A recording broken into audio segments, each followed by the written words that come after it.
Bonjour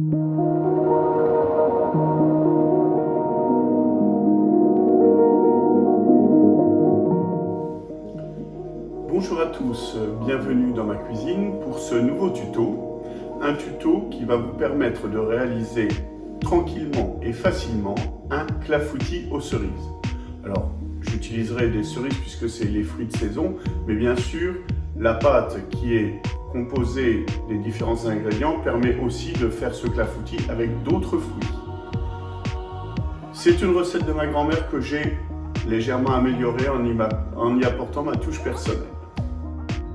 Pour réaliser cette recette, il vous faudra 800 g de cerises, 40 g de beurre, 4 œufs, 100 g de farine, 150 g de lait, 50 g de sucre, 2 sachets de sucre vanillé, 50 g de kirsch, une pincée de sel et du sucre glace pour la garniture au moment du service.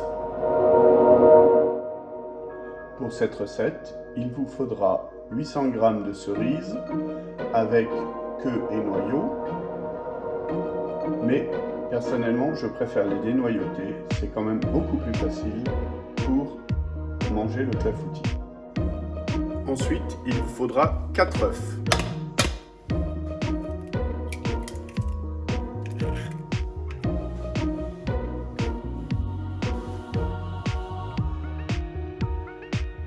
À ces 4 œufs, j'ajoute 50 g de sucre, 2 sachets de sucre vanillé, une pincée de sel.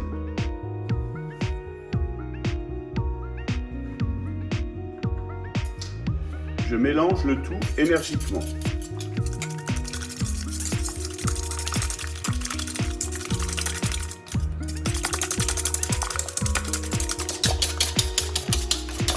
J'ajoute ensuite 100 g de farine.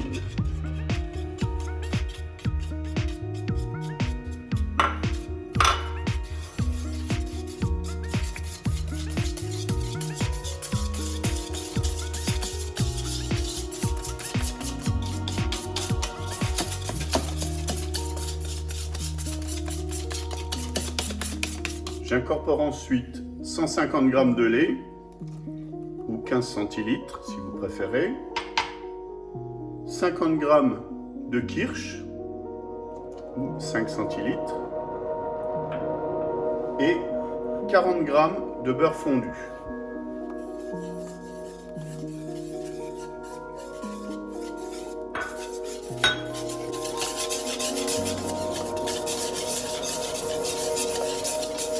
Enfin, j'incorpore mes cerises dénoyautées à la pâte.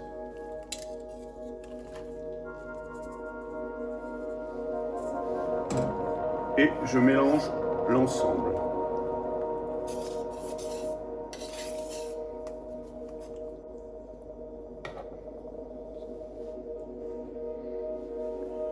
Pour faire cuire mon clafoutis, je vais utiliser un plat rond en verre à haut bord de diamètre 26 cm. Je prends le soin, avant d'y déposer la pâte et les cerises, de le beurrer généreusement.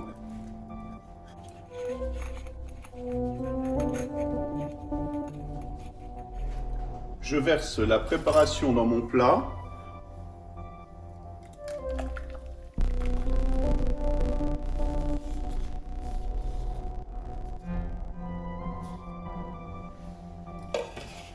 Et je prends le soin de vérifier la répartition des cerises pour qu'elles soient équitablement réparties sur l'ensemble du plat. Je place mon plat au milieu du four, préchauffé à 200 degrés, en allumant la résistance du bas et du haut.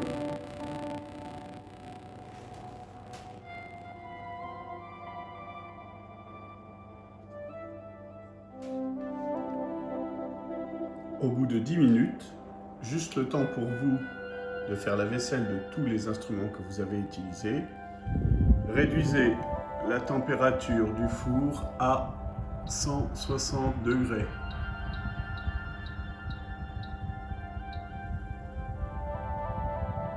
Laissez cuire maintenant pendant environ 40 minutes. Surveillez et éventuellement en cours de cuisson, éteignez la résistance du haut pour ne laisser que le sol, afin que le dessus du clafoutis ne grille pas et ne soit pas trop foncé. Voilà le clafoutis à la sortie du four. Laissez-le refroidir. Il se consomme soit tiède, soit froid. Au moment de servir, ajoutez du sucre glace. Bonne dégustation.